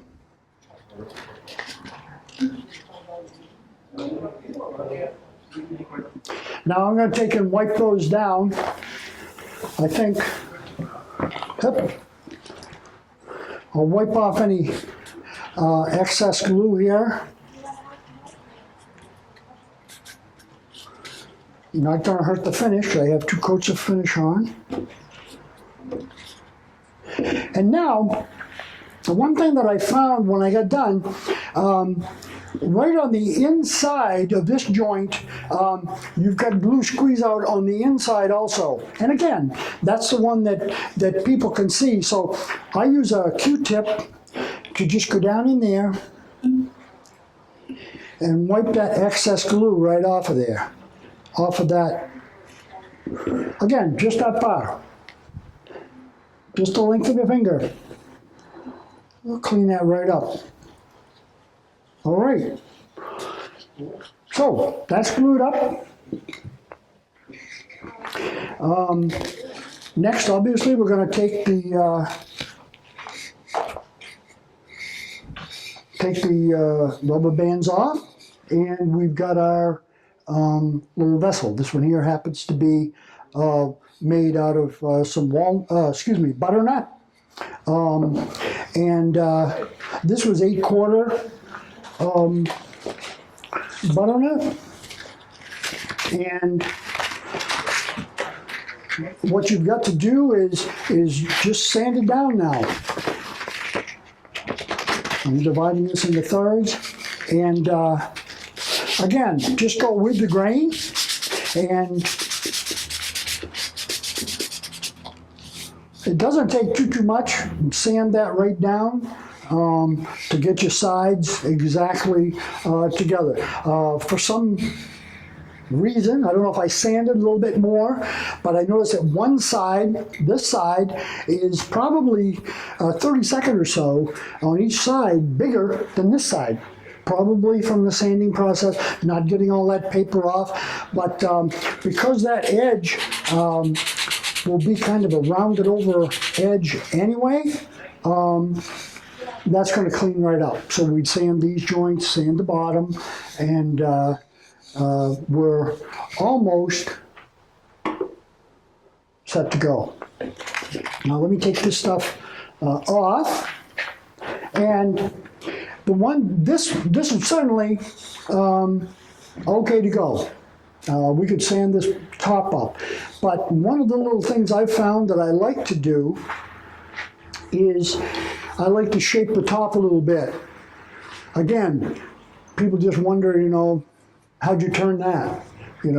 So I think it gives it a nice little flair. I like it, so I'll show you how to do it.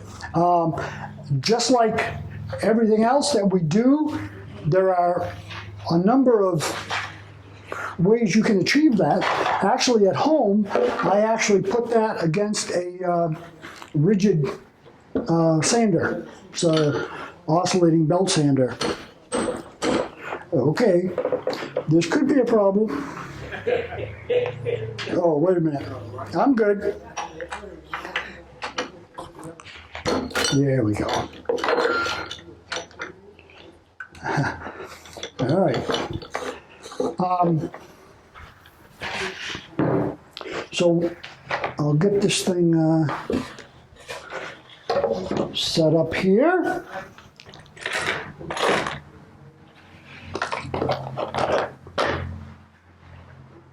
And set that in there.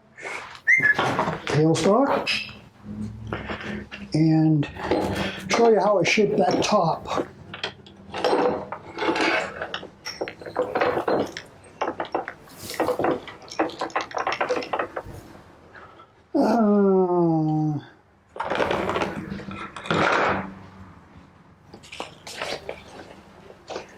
If you can't find your tools, sometimes we have to improvise.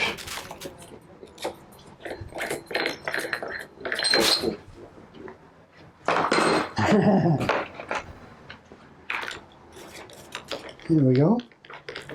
What I'm going to use to sand these is one of these inflatable drum sanders. I use this dad blasted thing all the time for sanding. If you're not familiar with it, just use it as a sleeve, and then with an air compressor, the same chuck that blows up your tires, you just squeeze this. What I love about this thing is if you want to do some curve shaping, just let a little bit of air out so that this thing indents. I'm using 100 grit belt. I gotta tighten this up a little bit more. That's what, a 2-inch, 2.5-inch diameter? I would say, probably. Let's be more specific. I would, except I can't find my tape measure. 3-inch. Lo and behold. Oh, there's the ruler I was looking for right there. All right, so sanding this, basically I just hold it right on here.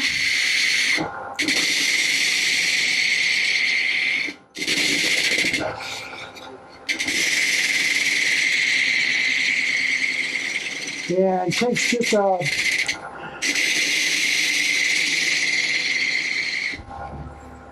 minute or so to get that shape.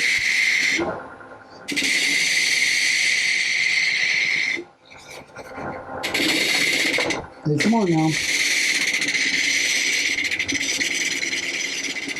Well, use a tool rest, I guess. Never done this before, but I could. Look at that.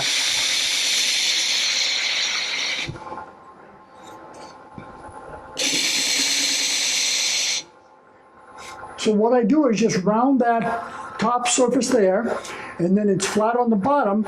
Take my Dremel and round that surface,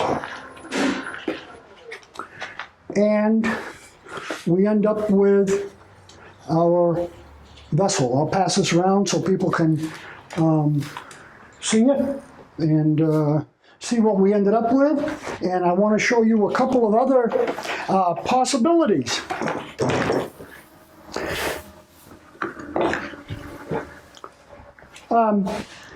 One of the other demos that I have done, Upper Valley Woodturners and a couple of other small groups, is turning an oval wine goblet. And this is just a really fun project. Another one of those projects that you do that's absolutely useless. But it is a lot of fun to do.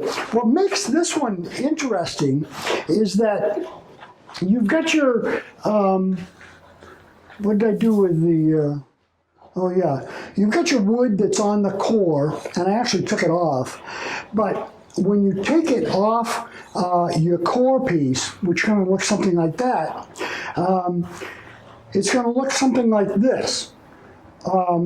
And I guess I could take that. I didn't realize I had taped those pieces together. But you know, that's what it's going to look like when you get it turned. And then we're going to break it apart.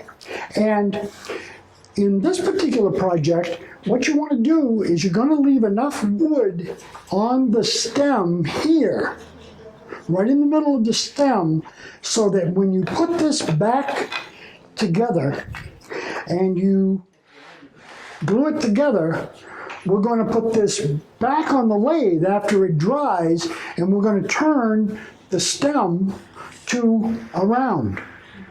And what I came up with is this little piece of pine block, but I made myself a little chuck that will fit right here, and then my tailstock will come in, and I can turn that stem. So it's like round, oval, round in the stem here. It's kind of a fun little project to do.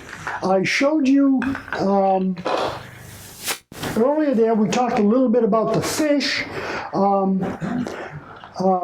This is actually, the fish idea is, as far as I can tell, reading articles in the journal and so forth, Mike Hoseluk up in Canada, back in the late 1990s, was making various, if you know his work, it's very funny and so forth and so on, but he was making these fish, not like this, they were long, oblong fish, and he would paint them yellow, green, all sorts of different sizes.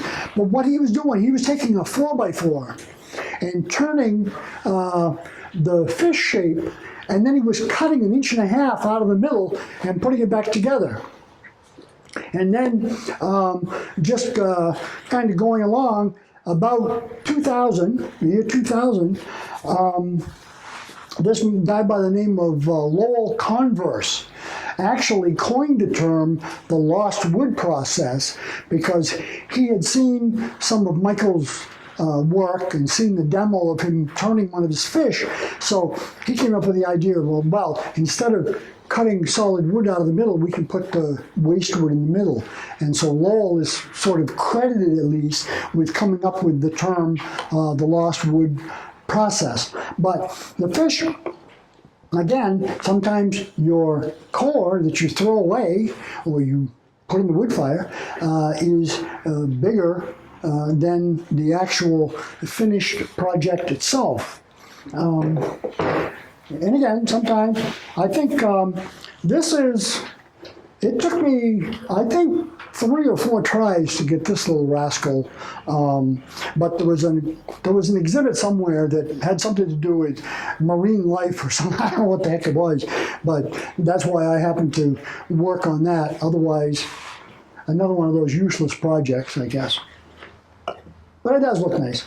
And then I came up with the idea of how about we make covered containers that are a little bit out of the ordinary. And again, same basic process.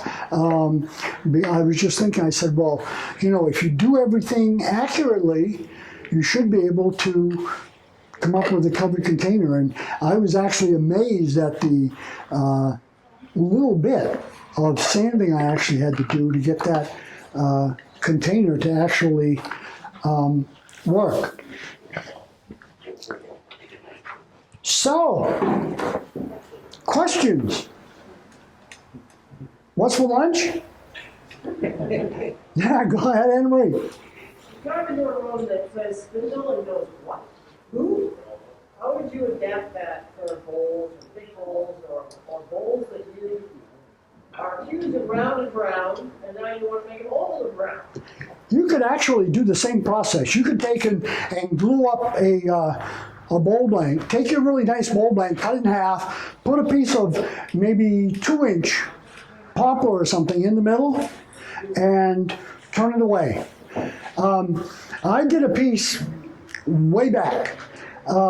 It's a 18-inch bowl made out of Baltic birch plywood, and I did basically the same thing. I took the birch and I had a piece of 1.25 inch maple that I put in the middle with paper joints, and I turned it, and then I tipped it upside down on the bandsaw, and I cut out that maple and broke away where I got to the paper joint and sanded it.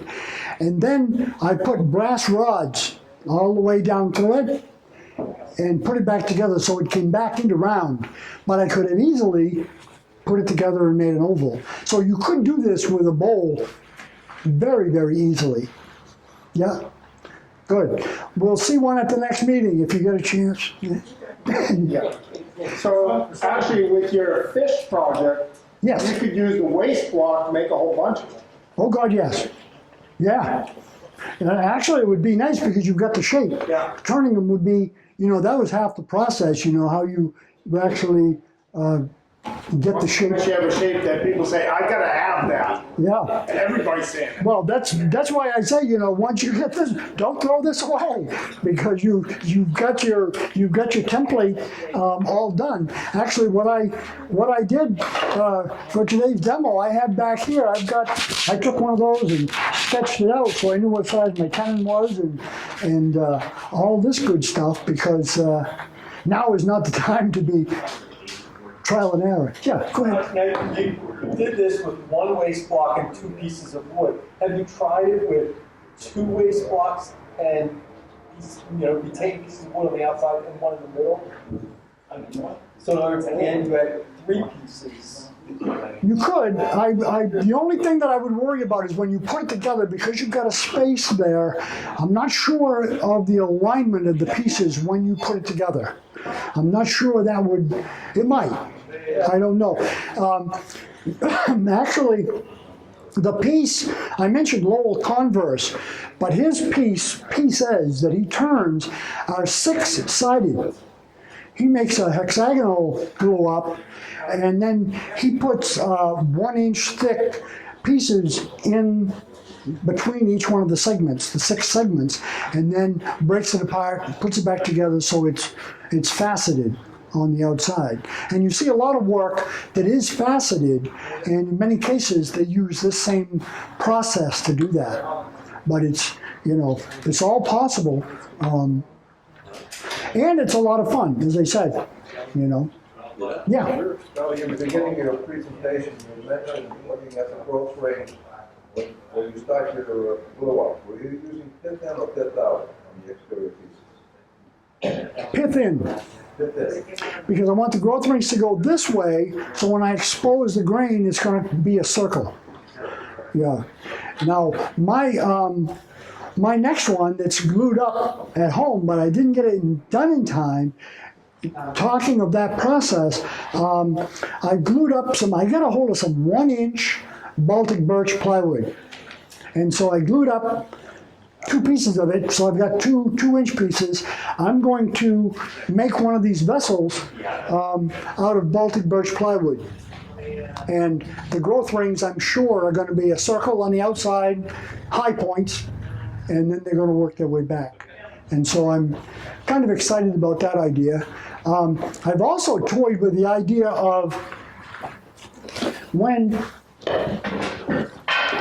we're here at this shape, we could bore a hole in it this way and put like maybe a piece of spalted wood in there so that when you turn it, you've got like a medallion on either side. All sorts of possibilities once you try the process. Okay? Phil's going to take it to his students, and they're going to be cranking these things out. Starting Tuesday, just the students, but also I was thinking of the bandsaw, having that blank and putting the bandsaw through there and putting a dyed veneer in there as well. Yes. Those are Beth Island. Yes, I've done some with in the glue joint here. There's nothing to say that you can't put one. I usually use 3 sheets of veneer in here. Yes, good point. Good point. Would you put the veneer on both sides, or just one piece of veneer? I use 3 pieces of veneer, but they're right here in the middle. Yeah, when you glue it up. The only thing you have to do is what I do is I glue the veneer to one side. I guess I don't have a hollow one. To one side, then I can clean out the inside to get it to the right shape, and then glue the other half on. Yeah. Yep. Many, many possibilities, and my hope is that you give it all a shot, and next time you have a show and tell, bring them on in. Yeah. Could we get a copy of your notes, or could you post those? I guess. Yeah. That'll work. Yeah. Yeah. I'll see what I can do. I'll work on that one. Okay, well, thank you very much for being a great audience.